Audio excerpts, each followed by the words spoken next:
سلطان مراد ثانی کی وفات کے بعد ان کا بیٹا سلطان محمد ثانی تخت نشین ہوا۔ عیسائی مورخین کے مطابق زمام سلطنت کو ہاتھ لینے کے بعد سلطان محمد ثانی نے سب سے پہلا کام یہ کیا کہ اپنے شیرخوار بھائی کو، جو سربین شہزادی کے بطن سے تھا اور آئندہ آنے والے وقت کے لیے اس کے لیے خطرہ بن سکتا تھا، سلطان نے اسے قتل کروا دیا۔ عثمانی مورخین کے مطابق سلطان محمد ثانی کے چھوٹے بھائی کو ینیچری کے ایک سردار نے سلطان کی اجازت کے بغیر ہی سلطان کی خوشنودی حاصل کرنے کی غرض سے قتل کر دیا تھا۔ اس کے علاوہ چند مورخین کا یہ بھی کہنا ہے کہ سلطان محمد ثانی کا کوئی چھوٹا بھائی نہیں تھا۔ سلطان محمد ثانی کی تخت نشینی سے 3 سال پہلے بازنطینی سلطنت کا آخری فرمانروا قسطنطین یزدہم قسطنطنیہ کے تخت پر بیٹھ چکا تھا۔ بے شک قسطنطین ایک بہادر بادشاہ تھا، لیکن وہ سلطان محمد ثانی کو ابھی تک ایک کمزور شہزادہ ہی سمجھ رہا تھا، کیونکہ سلطان مراد کی زندگی میں 2 مرتبہ سلطان محمد ثانی کو تخت نشین کر کے تخت سے اتارا جا چکا تھا۔ اسی لیے سلطان مراد کی وفات کے وقت پورے یورپ میں خوشیاں منائی گئیں، کیونکہ یورپ بھی سلطان مراد کے ہاتھوں شکست کھا چکا تھا، لیکن اب شہزادے محمد سے انہیں کسی قسم کا بھی کوئی خطرہ نہیں تھا۔ سلطان بايزيد کا ایک پوتا اورحان چلبی، جو شہزادے سلیمان کی اولاد سے تھا، قسطنطنیہ میں نظر بند تھا اور اس کے تمام اخراجات عثمانی سلطان ہی ادا کرتے تھے۔ لیکن جب سلطان محمد ثانی تخت نشین ہوئے تو شہنشاہ قسطنطنیہ نے ان اخراجات میں اضافے کا مطالبہ کیا اور انکار کی صورت میں شہزادے اورحان کو سلطان محمد ثانی کے مقابلے میں کھڑا کرنے کی دھمکی بھی دے دی۔ اس کے علاوہ شہنشاہ قسطنطنیہ نے ریاست کرمان کے امیر ابراہیم کو بھی سلطان محمد ثانی کے خلاف بغاوت پر آمادہ کر لیا۔ سلطان محمد ثانی نے بازنطینی سفیروں کو نرمی سے جواب دیا اور ان کو ٹال کر واپس بھیج دیا، لیکن وزیر اعظم خلیل پاشا نے شہنشاہ قسطنطنیہ کو اس احکامانہ مطالبے کے خطرے سے متنبہ کیا اور اس کے سفیروں سے کہا کہ تمہارا یہ جنون قسطنطنیہ کو سلطان کے ہاتھوں میں دے دے گا۔ تم یورپ میں شہزادے اورحان چلبی کے سلطان ہونے کا اعلان کرو اور ساتھ ہی اہل ہنگری کو بھی اپنی مدد کے لیے بلاؤ، اور جو صوبے تم واپس لے سکتے ہو ان کو واپس لے لو، لیکن بہت جلد تم کو بازنطینی سلطنت کا خاتمہ بھی نظر آ جائے گا۔ سلطان محمد ثانی بھی تخت نشین ہونے کے ساتھ ہی قسطنطنیہ کو فتح کرنے کا ارادہ کر چکے تھے۔ سینوپ اور طرابزون کے علاوہ بازنطینی سلطنت کے تمام ایشیائی علاقوں پر عثمانیوں کا قبضہ ہو چکا تھا۔ دوسری طرف یورپ میں بھی قسطنطنیہ اور موریہ کا علاقہ چھوڑ کر تمام بازنطینی علاقے سلطنت عثمانیہ میں شامل ہو چکے تھے۔ قیصر روم کی وہ عظیم الشان سلطنت، جو اپنی وسعت اور قوت کے لحاظ سے کبھی دنیا کی عظیم الشان سلطنت ہوا کرتی تھی، اب تباہی اور بربادی کی آخری حد تک پہنچ چکی تھی، اور جہاں تک اس سلطنت کی قوت اور وسعت کا تعلق تھا تقریباً وہ بھی فنا ہو چکی تھی۔ تاہم اس حالت میں بھی قسطنطنیہ کا وجود بہت ہی اہم تھا۔ جس وقت عثمانی ترکوں نے یورپ کی سرزمین پر قدم رکھا، اسی وقت سے ہی قسطنطنیہ کو فتح کر لینے کا حوصلہ ان کے دلوں میں راسخ ہو گیا تھا۔ جیسے جیسے ان کی فتوحات کا دائرہ بڑھتا گیا، ان کے ارادوں میں بھی قوت آتی گئی، اور بالآخر اس کا پہلا عملی اظہار سلطان بايزيد یلدرم کے عہد میں ہوا، جبکہ انہوں نے آبنائے باسفورس کے مشرقی ساحل پر ایک مضبوط قلعہ تعمیر کرانے کے بعد قسطنطنیہ کا محاصرہ کر لیا۔ لیکن قسطنطنیہ کے اس محاصرے کو ابھی چند ہی روز گزرے تھے کہ امیر تیمور کے حملے نے سلطان بايزيد کو یہ محاصرہ اٹھانے پر مجبور کر دیا، اور انقرہ کی جنگ کے بعد کچھ دنوں کے لیے قسطنطنیہ محفوظ ہو گیا۔ اس کے بعد سلطان مراد ثانی نے بھی قسطنطنیہ کا محاصرہ کیا، لیکن ایشیائے کوچک میں بغاوت کی وجہ سے ان کو قسطنطنیہ کا محاصرہ اٹھانا پڑا۔ لیکن عثمانی ترکوں کی نظریں اب بھی قسطنطنیہ پر جمی ہوئی تھیں۔ قسطنطنیہ کا شہر اپنے محل وقوع کے لحاظ سے بھی سلطنت عثمانیہ کا قدرتی پایہ تخت تھا۔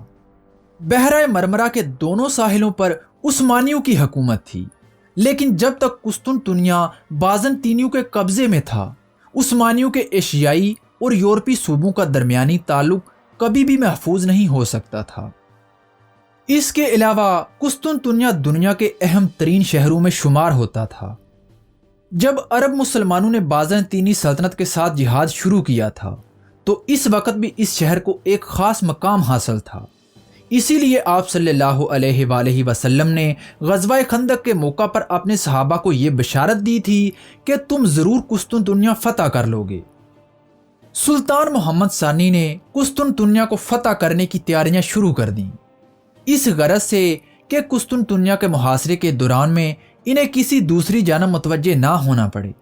اس لیے انہوں نے سب سے پہلے ایشیائے کوچک میں امیر کرمیان کو شکست دے کر اس کی بغاوت کو دبایا اور اس کی بیٹی سے نکاح کر لیا۔ ایشیائے کوچک کی بغاوتوں کو دبانے کے بعد سلطان محمد ثانی یورپ کی طرف متوجہ ہوئے اور انہوں نے ہنیاڈے کے ساتھ 3 سال کے لیے صلح کا معاہدہ کر لیا، جس کی وجہ سے شمالی یورپ کی طرف سے اب کوئی بھی خطرہ باقی نہ رہا۔ سلطان نے اپنی فوج کا ایک حصہ موریا میں بھیج کر شہنشاہ قسطنطنیہ کے بھائیوں کو وہاں جنگ میں مصروف کر دیا۔ اس کے علاوہ سلطان نے اپنے چند فوجی دستے البانیہ میں بھیج کر سکندر بیگ کو بھی کسی طرح جنگ میں مصروف رکھا۔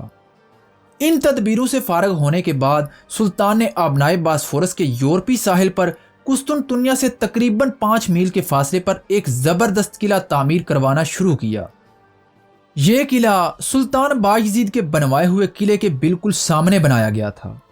شہنشاہ قسطنطنیہ نے اس قلعے کی تعمیر کے خلاف احتجاج کیا، لیکن سب بے سود گیا۔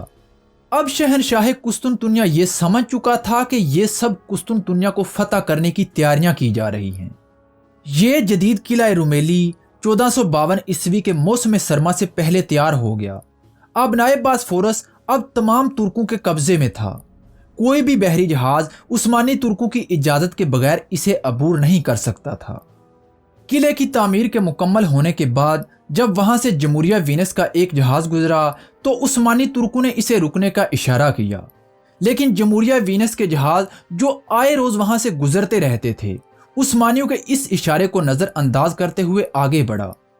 عثمانیوں نے بھی دونوں اطراف سے توپوں کے منہ کھول دیے اور یہ جہاز تھوڑی ہی دیر میں پانی میں غرق ہو گیا۔ اس جہاز کی تباہی کے بعد شہنشاہ قسطنطنیہ اور یورپ کی دوسری ریاستیں، جن میں خصوصاً جمہوریہ وینس اور جمہوریہ جنوبا شامل تھیں، وہ یہ بات جان چکی تھیں کہ اب عثمانیوں کی اجازت کے بغیر آبنائے باسفورس میں کوئی بھی بحری جہاز سفر نہیں کر سکتا۔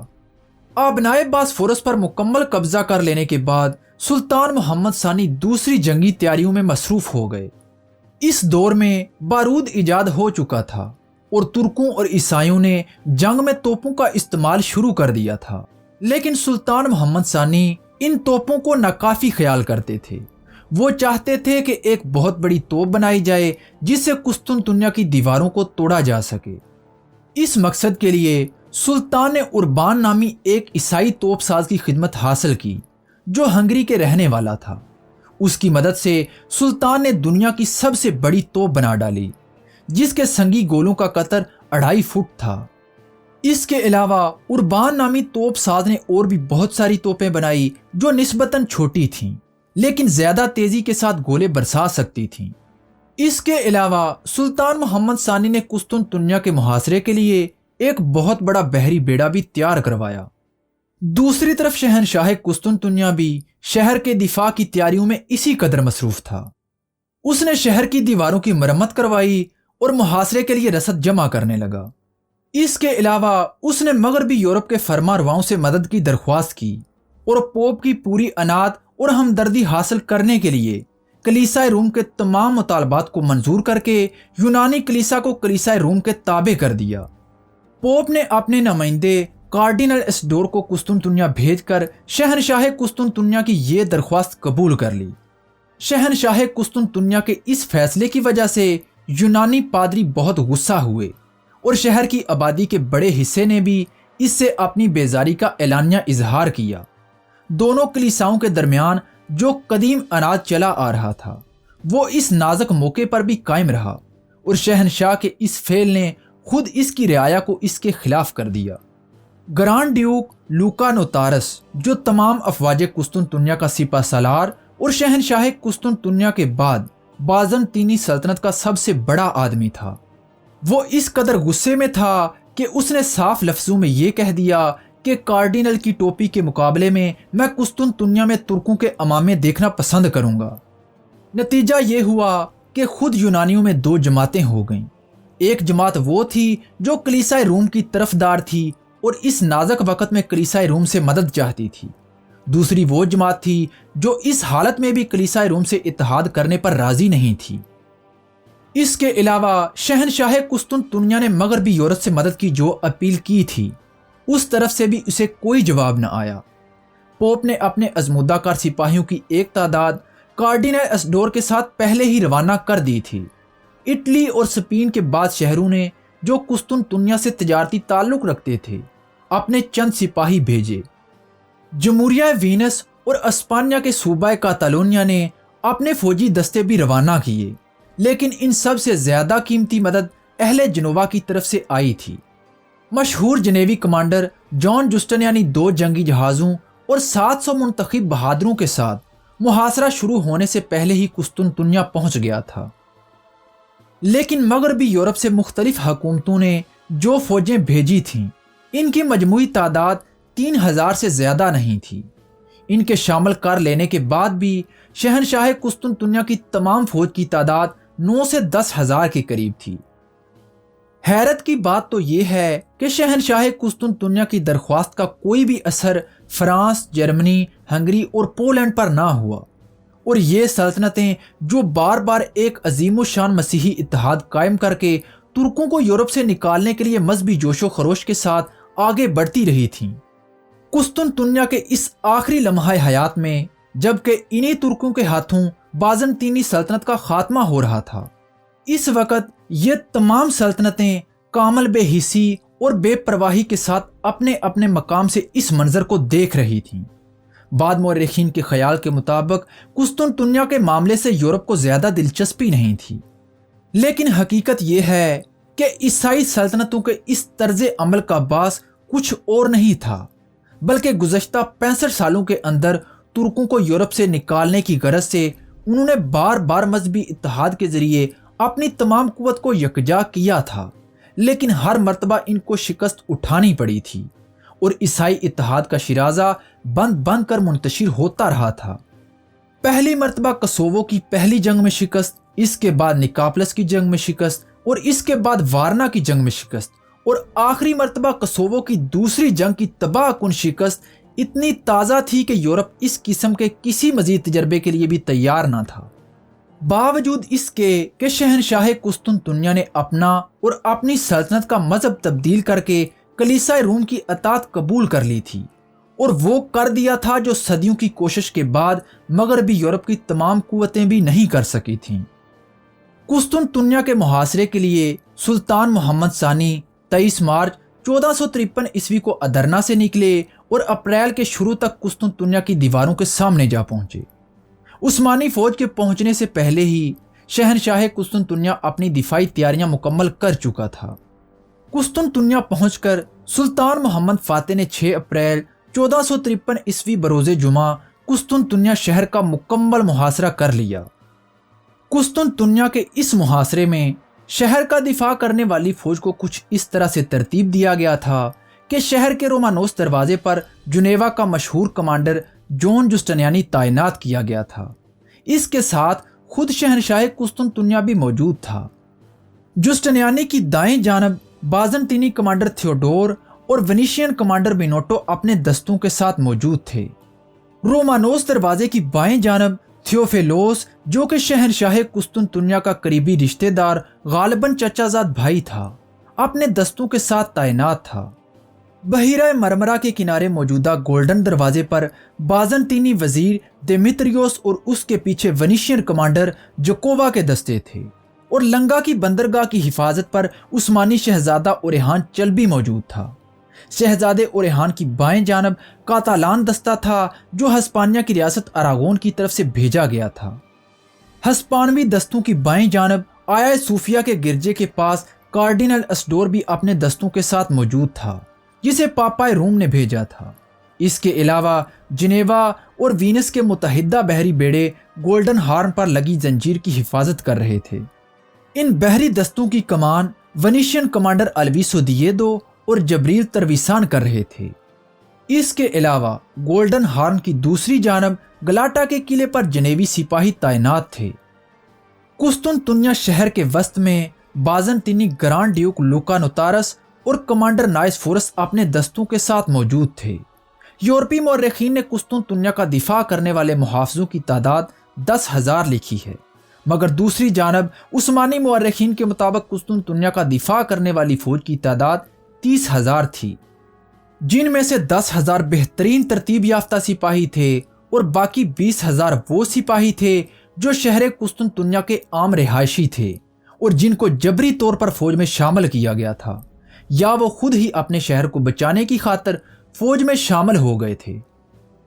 دوسری طرف عثمانی فوج کے کلب کی قیادت سلطان محمد فاتح خود کر رہے تھے اور ان کا وزیر خلیل پاشا بھی ان کے ساتھ تھا۔ سلطان محمد ثانی کا خیمہ بالکل قسطنطنیہ کے مرکزی دروازے کے سامنے تھا۔ سلطان کی دائیں جانب عثمانی اناطولین فوج تھی جس کی قیادت اسحاق پاشا اور ان کے ساتھ محمود پاشا کر رہے تھے، اور سلطان کی بائیں جانب عثمانی رومیلین فوج تھی جس کی قیادت کراجہ بے کر رہے تھے۔ گولڈن ہارن کی دوسری جانب عثمانی فوج کی قیادت زغانوش پاشا اور عثمانی بحری فوج کی قیادت امیر البحر سلیمان بالٹوگلو کر رہے تھے۔ زیادہ تر مورخین نے عثمانی فوج کی تعداد 1,00,000 لکھی ہے، مگر اکثر یورپی مورخین نے قسطنطنیہ کا محاصرہ کرنے والی عثمانی فوج کی تعداد 3,00,000 بھی لکھی ہے۔ اس کے علاوہ عثمانی مورخین نے اس فوج کی تعداد 60 اور 70,000 بھی لکھی ہے۔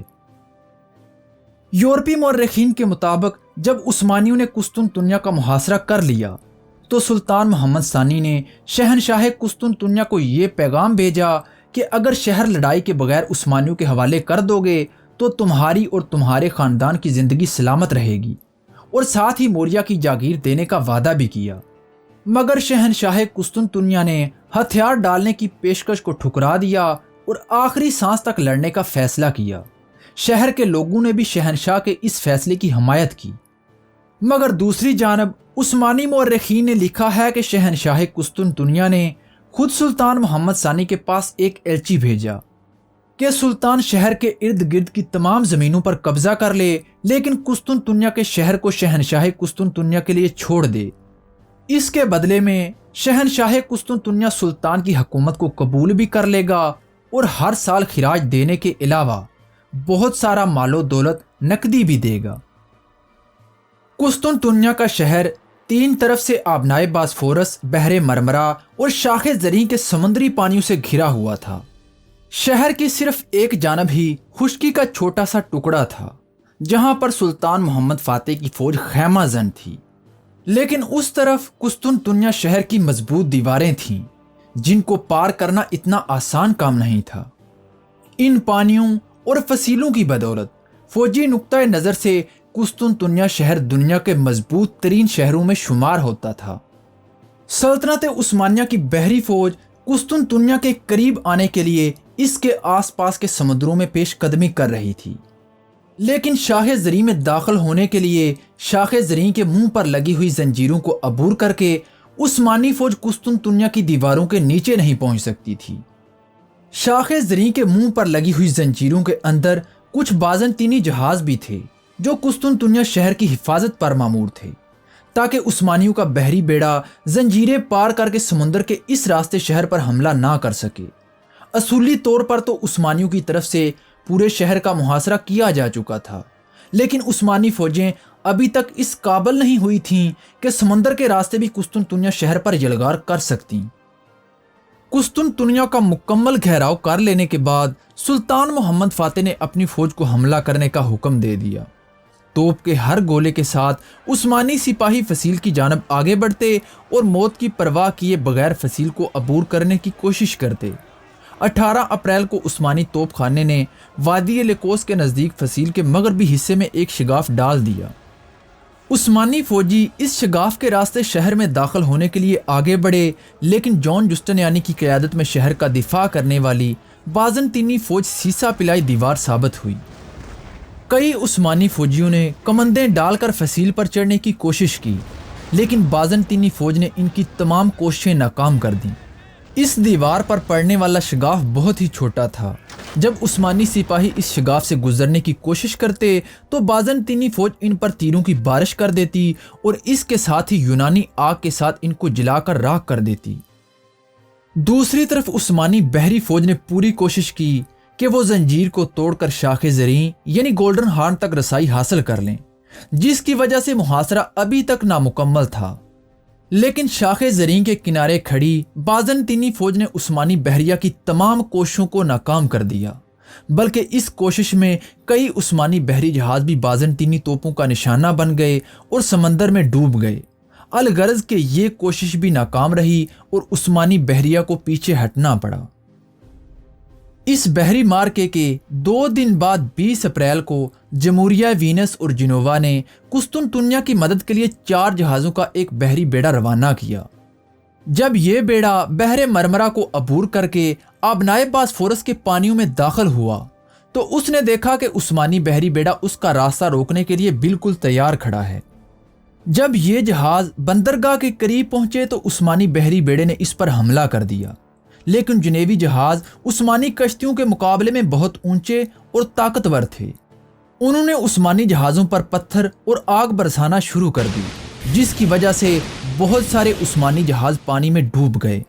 سلطان ساحل سمندر پر کھڑا ہو کر یہ تمام منظر دیکھ رہا تھا۔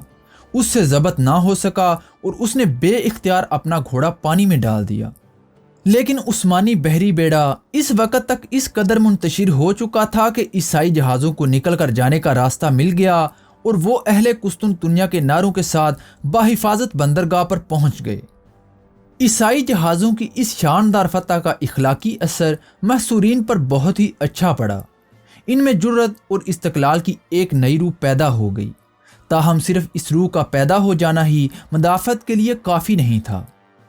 عثمانی بحری بیڑے کی اس شکست پر سلطان بہت برہم ہوئے اور انہوں نے اپنے امیر البحر سلیمان بالٹوگلو کو اس کے عہدے سے اتار دیا اور اس کی جگہ حمزہ بے کو امیر البحر مقرر کر دیا۔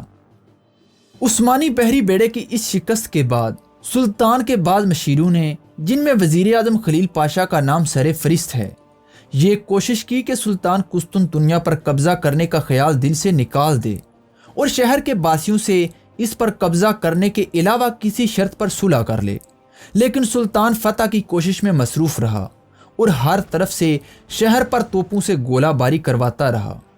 اس کے علاوہ سلطان یہ سوچ رہا تھا کہ عثمانی جہازوں کو کسی طرح شاخ زریں میں پہنچایا جائے۔ شاخ زریں کی طرف سے فصیل کچھ زیادہ بلند نہیں تھی۔ سلطان چاہتا تھا کہ کسی صورت جہاز شاخ زریں میں پہنچ جائیں تاکہ اس سمت کی حفاظت کی خاطر دشمن کو فوج تقسیم کرنی پڑے اور خشکی کی سمت سے ان پر دباؤ بڑھایا جا سکے۔ مختلف روایتوں سے ہمیں یہ پتہ چلتا ہے کہ سلطان محمد فاتح تاریخ میں بہت زیادہ دلچسپی رکھتے تھے اور وہ یہ بات پڑھ چکے تھے کہ تاریخ میں کئی مرتبہ بحری جہازوں کو خشکی پر بھی چلایا جا چکا ہے، جیسا کہ پیرس کے محاصرے کے دوران وائکنگ اور پہلی صلیبی جنگ میں نیکیا کے محاصرے کے دوران بازنطینی اور صلیبی اور ایلیا کے محاصرے کے دوران سلطان صلاح الدین ایوبی بھی بحری جہازوں کو خشکی پر چلا چکے تھے۔ آخر کار بہت زیادہ سوچ و وچار کرنے کے بعد سلطان اس نتیجے پر پہنچے کہ جہازوں کو آبنائے باسفورس سے خشکی کے راستے شاخ زریں میں ڈالا جائے۔ سلطان نے اپنے وزیروں کے ساتھ مشورہ کیا اور اس منصوبے پر عمل شروع کر دیا۔ شاخ زریں سے آبنائے باسفورس تک کا راستہ ہموار نہیں تھا، بلکہ اونچے نیچے ٹیلے اور غیر ہموار پہاڑیاں تھیں، لیکن سلطان نے ان کو برابر کرنے کا حکم دیا۔ دیکھتے ہی دیکھتے عثمانی فوج نے اس زمین کو برابر کر دیا۔ اس کے بعد لکڑی کے تختے لائے گئے جنہیں تیل اور چربی کے ذریعے چکنا کیا گیا۔ پھر ان تختوں کو ہموار زمین پر اس طرح بچھا دیا گیا کہ جہاز آسانی کے ساتھ پھسل سکیں اور بسہولت کھینچے جا سکیں۔ آخر کار عثمانی بحری بیڑا لکڑی کے ان بڑے بڑے تختوں پر گھسیٹ کر راتوں رات آبنائے باسفورس سے شاخ زریں میں اتار دیا گیا۔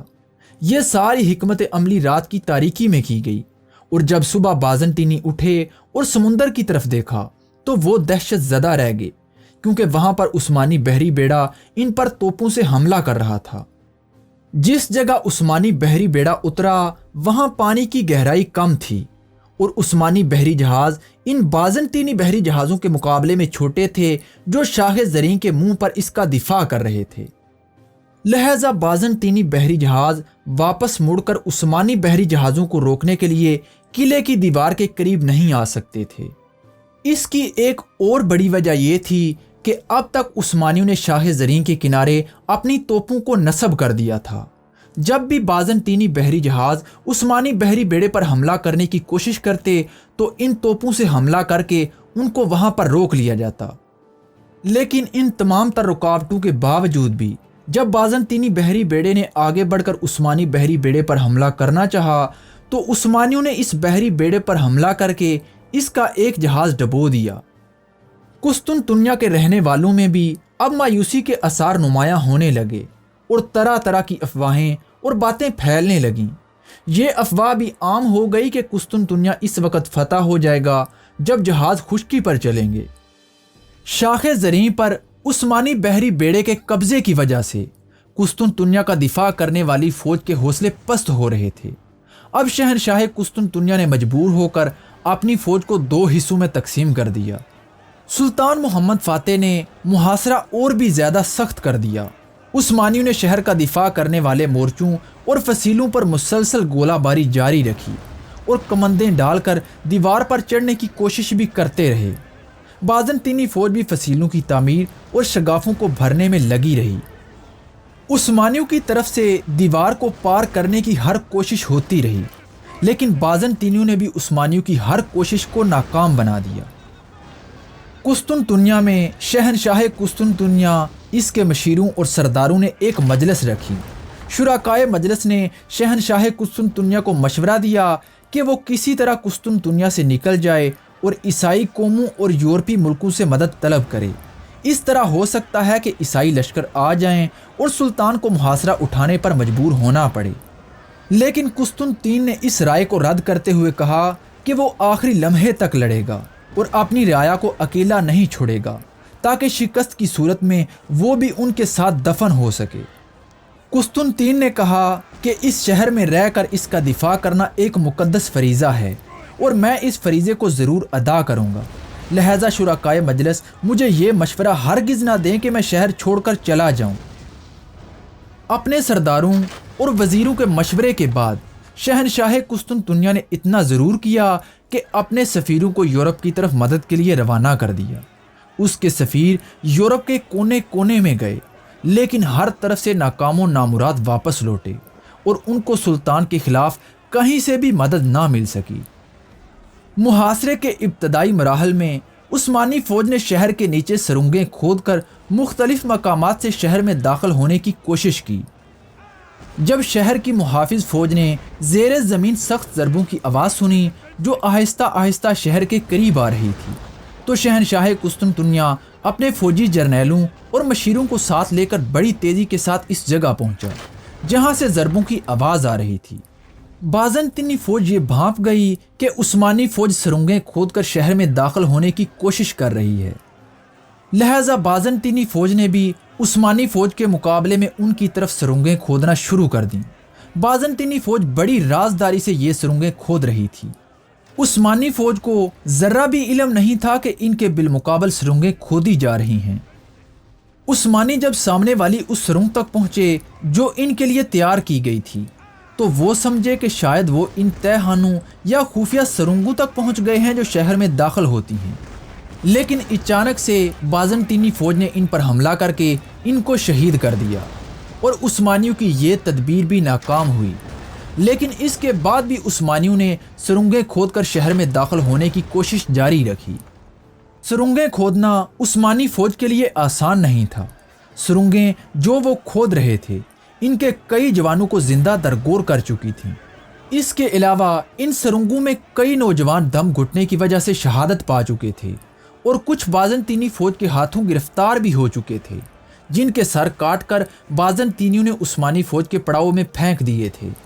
جب بار بار سرنگیں کھودنے اور بے شمار قربانیاں دینے کے باوجود بھی عثمانی فوج شہر میں داخل نہ ہو سکی تو انہوں نے ایک نیا طریقہ اختیار کیا۔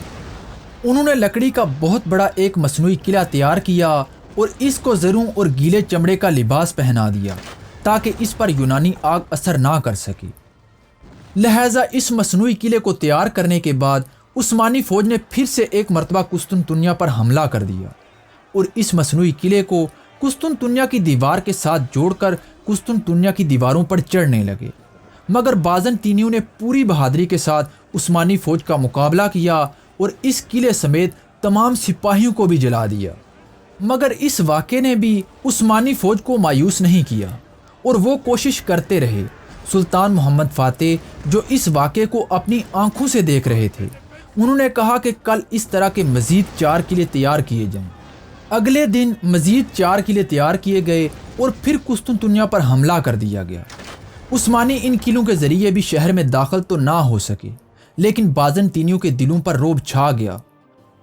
سلطان محمد فاتح بھی یہ بھانپ چکے تھے کہ اب شہر فتح ہونے کے قریب ہے، لیکن وہ چاہتے تھے کہ مزید خون ریزی نہ ہو، اس لیے انہوں نے شہر میں امن و سلامتی سے داخلے کی کوشش کی اور شہنشاہ قسطنطنیہ کے نام ایک خط تحریر کیا اور اسے خون ریزی کے بغیر شہر عثمانیوں کے حوالے کرنے کی ترغیب دی۔ سلطان نے قسطنطین کو اس بات کی یقین دہانی کرائی کہ وہ خود اور اس کے اہل خانہ جہاں چاہیں امن کے ساتھ جا سکتے ہیں۔ اس کے علاوہ شہر میں کسی قسم کی بھی خون ریزی نہیں کی جائے گی اور لوگوں کو اختیار دیا جائے گا کہ اگر وہ چاہیں تو قسطنطنیہ میں رہیں اور اگر چاہیں تو وہ شہر چھوڑ کر جا سکیں گے۔ سلطان کے اس خط کے جواب میں قسطنطین نے لکھا کہ میں خدا کا شکر ادا کرتا ہوں کہ سلطان صلح کی طرف مائل ہوا، میں سلطان کو بخوشی جزیہ ادا کروں گا، اور رہا قسطنطنیہ کا معاملہ تو میں قسم کھا کر کہتا ہوں کہ زندگی کے آخری سانس تک اس کا دفاع کروں گا، یا تو میں اپنے پائے تخت کی حفاظت میں کامیاب ہو جاؤں گا یا اس کی فصیلوں کے نیچے دفن ہو جاؤں گا۔ جب سلطان کو یقین ہو گیا کہ بازنطینی شہر حوالے نہیں کریں گے تو انہوں نے زوردار حملوں کا حکم دے دیا، بالخصوص توپ خانے کو حکم دیا کہ وہ اپنی کارروائی کو اور زیادہ تیز کر دیں۔ عثمانیوں نے حملوں کا زور اور زیادہ بڑھا دیا اور توپ خانے نے اس قدر گولہ باری کی کہ بڑی شاہی توپ کثرت کے استعمال کی وجہ سے پھٹ گئی، لیکن عثمانی فوج نے پھر سے ایک مرتبہ اس توپ کی مرمت کر کے شہر پر گولہ باری شروع کر دی۔ آخر کار 29 مئی 1453 عیسوی کو سلطان محمد فاتح نے اپنی بری اور بحری فوج کو تمام اطراف سے حملہ کرنے کا حکم دے دیا۔ تکبیر کے نعروں سے فضا گونج اٹھی اور عثمانی فوج نے فصیل کی طرف پیش قدمی شروع کر دی۔ عثمانی فوج کا سب سے زیادہ دباؤ رومانوس دروازے کی طرف تھا، جہاں سے دیوار پہلے سے ٹوٹ چکی تھی۔ اس مرتبہ ان آگے بڑھنے والے عثمانی دستوں کی قیادت سلطان محمد فاتح خود کر رہے تھے۔ اس کے علاوہ توپوں کے ساتھ بھی شہر قسطنطنیہ کی دیواروں پر گولے داغے جا رہے تھے۔ بازنطینی سپاہی بھی اپنی جان کی بازی لگا رہے تھے۔ دونوں فوجوں کے سپاہی سر پر کفن باندھ چکے تھے اور زندگی کی بازی لگا کر لڑ رہے تھے۔ یہی وجہ تھی کہ لاشوں کے ڈھیر لگے ہوئے تھے۔ عثمانی فوج کا جب پہلا حملہ آور دستہ تھک کر چور ہو جاتا تو سلطان اس کی جگہ ایک نیا دستہ بھیج دیتے، لیکن بازنطینیوں کے پاس اتنی فوج نہیں تھی کہ وہ بھی اس طرح اپنے دستوں کو تبدیل کر سکتے، جس کی وجہ سے بازنطینی فوج تھک کر چور ہو گئی۔ بازنطینی اور عثمانی سپاہیوں کی تعداد میں کوئی مناسبت نہیں تھی، لیکن دوپہر سے پہلے تک انتہائی کوشش اور فتح کی پوری امید کے ساتھ عثمانی فوج کا ایک بھی سپاہی شہر میں داخل نہ ہو سکا۔ قسطنطین اور اس کے ساتھیوں نے اس روز حیرت انگیز شجاعت کا ثبوت دیا، لیکن اسی دوران جنیوا کے کمانڈر جون جسٹنیانی کو ایک شدید زخم آیا، جس کی وجہ سے وہ میدان جنگ سے نکل گیا۔ جسٹنیانی کے میدان جنگ سے ہٹتے ہی بازنطینی فوج میں کمزوری کے آثار نمایاں ہونے لگے۔